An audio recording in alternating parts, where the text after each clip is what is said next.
In episode 9, Joe and Bronte are cozied up in bed, and Joe just can't believe he found the girl of his dreams. During a quasi-pillow talk, he asks her, where would you rather be right now? I mean, if you could be anywhere in the world, where would you be? And she says, a castle, a place where she could just write all day. They talk about what the future would be like in this castle if Henry could come, and Bronte says, yeah, of course, he's your son.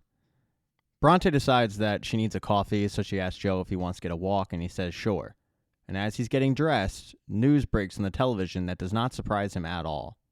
Both Harrison and Maddie have been arrested in the death of Reagan. The story got out.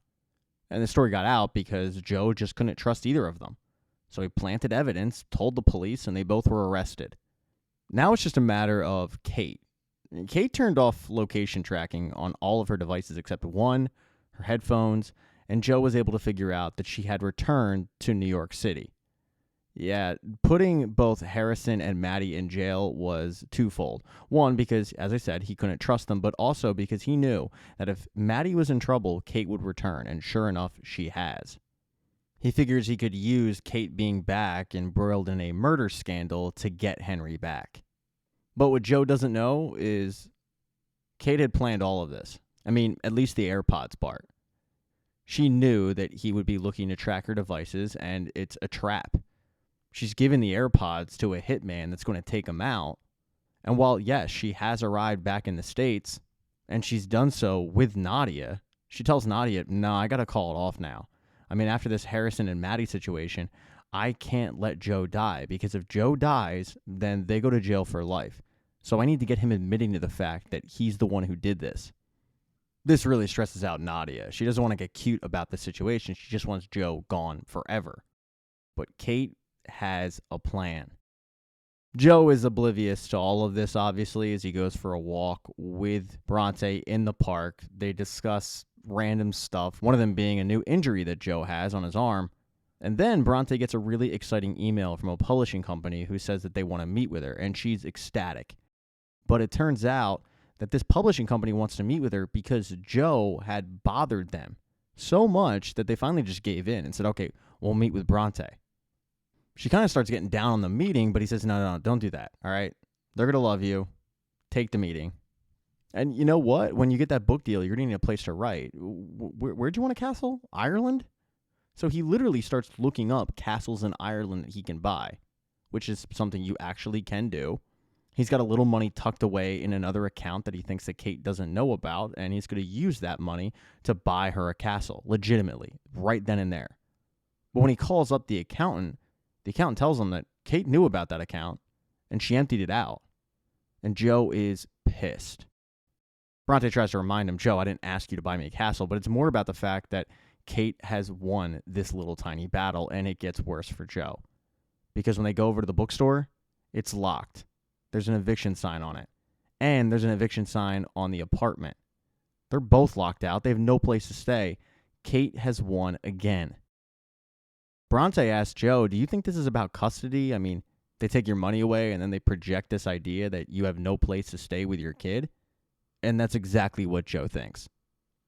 Joe, though, assures her that he'll figure this out, and Bronte heads off to go to this meeting with the publishing company. But Joe, he's off to get revenge.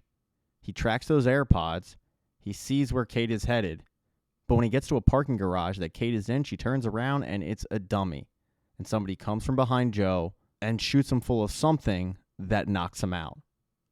Now, while this was all going on, Kate actually had a meeting with Teddy because she's decided to step down as CEO from the Lockwood Corp. And she wants Teddy to take over the job.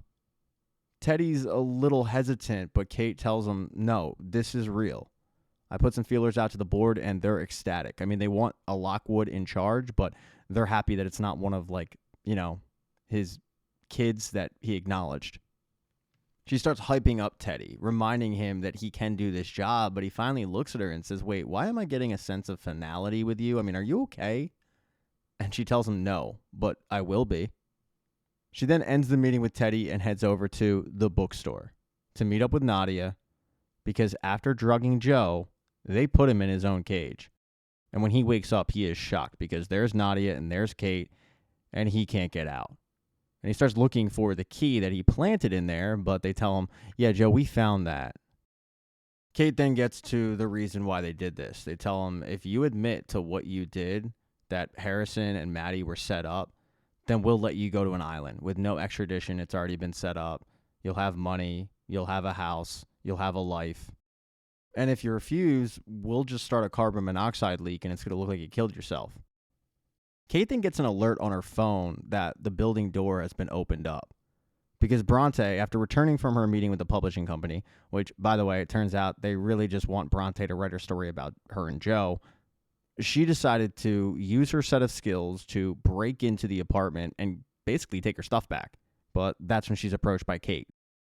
This meeting is extremely awkward for Bronte. I mean, after all, she was the other woman in the relationship. Kate isn't mad. She tells Bronte, I get it. Like, there's something about that guy that just makes you forget yourself.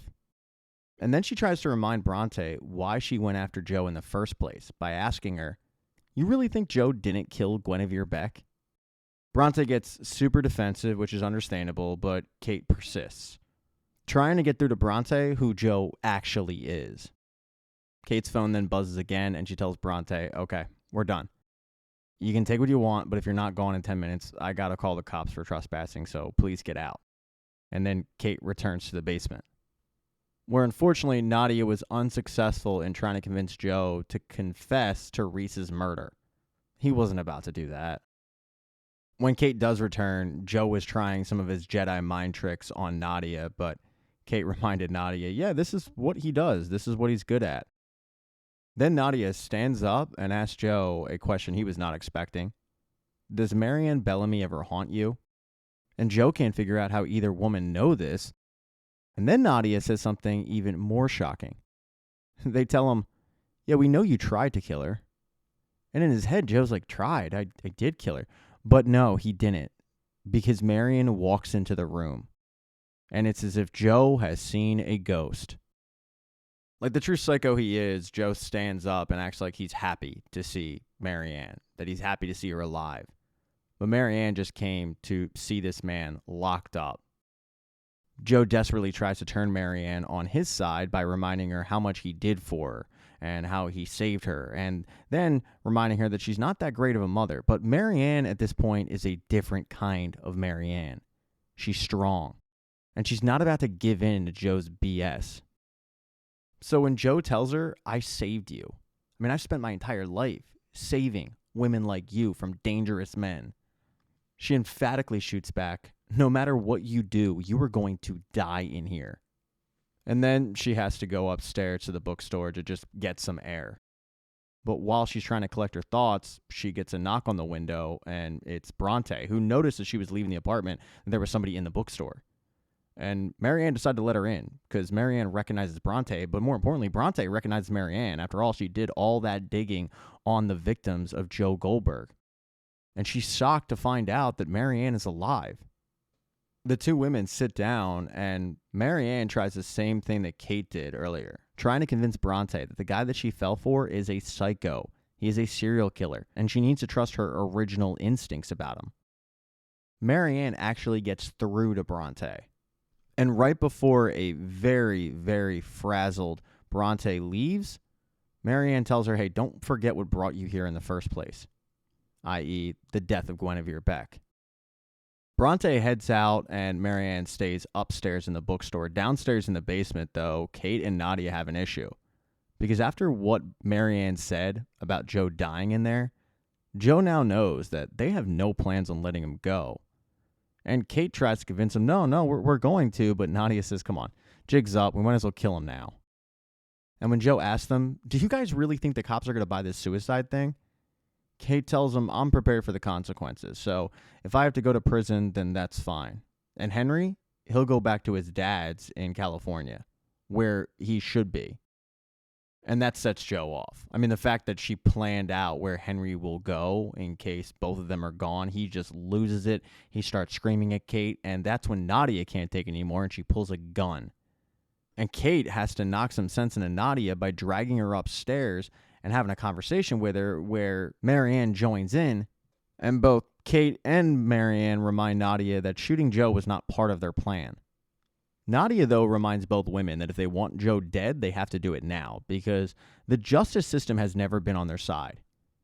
And that's when Kate steps up and says, fine, I'll do it. I mean, both of you women have been through enough as is. I will kill him alone. Both Nadia and Marianne try to kind of convince Kate out of this, but there is no convincing Kate out of it. And Kate asks Marianne, just make sure that Henry adjusts to life out in California again. You know both guys. You know this is what's best for him. She lets both women go. She grabs the gun and she heads downstairs. But when she gets down there, Joe isn't in the cage anymore. Because even though Joe had planted a fake key in the cage and both women found it, for whatever reason, he decided that a couple days before would be a good time to plant a second key in his arm. That's what the bandage was. So when he finally had some alone time, he opened up the stitches, he found the key, and he freed himself. And when Kate came downstairs, he attacked. They had a tussle for the gun, and Kate ended up getting shot. He then knocked Kate out and was planning on killing her, but then he heard a familiar voice from up top, and it was Maddie. Maddie had been freed from jail after Harrison took the blame for everything, even though it wasn't all him.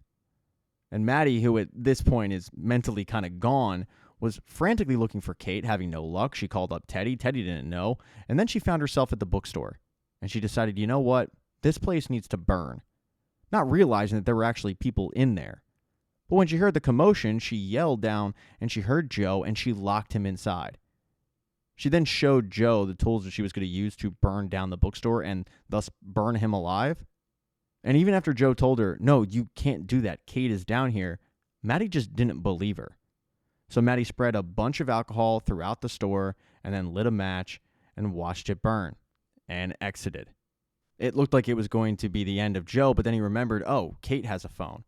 And when he went downstairs, Kate had moved and she attacked Joe out of nowhere, knocking him out. But they both are badly hurt. Kate with a bullet wound, Joe with a head wound. The store is on fire. It's not looking good. Because it looks like they're both going to die down there, Joe does admit to Kate how he killed Love, which Kate was recording the entire time, and she immediately sends that audio recording to Nadia, who's on the outside, who will be able to set the record straight. The last thing that Kate says to Joe is, Henry will one day know that his father was a serial killer. And then they both kind of accept the fact that they're going to die, but they don't. Because Bronte, who had left the bookstore, went around the corner and she was trying to call Dominique. She did actually have an epiphany. She realized that everything she did was wrong. And when she went back to the bookstore, it was on fire. She ran in and ran downstairs, and at first she checked out Kate, but Kate was knocked out. And then she noticed Joe. And Joe looked at her and said, oh my God, you came back for me. And when Bronte hears this, she looks over at Joe, she completely forgets Kate, and she drags Joe out of that fire, saving him. And the first thing he does when they get outside on the street is propose to her. And Bronte accepts. But the only reason that Bronte accepts is she now realizes that she is the hero in this story. That she's the only one that can truly take down Joe Goldberg. So in order to do that, she has to play wife. Thank you so much for checking out this recap. Please consider subscribing to the channel and subscribing to my Patreon. Hit thumbs up if you liked it. Smash that thumbs down button if you thought it sucked. If you left a comment, I don't get back to you. I usually don't check the comments unless they're like a super comment. Also, if you don't see the next video up on the end screen, not to worry, it'll be up in a day or two.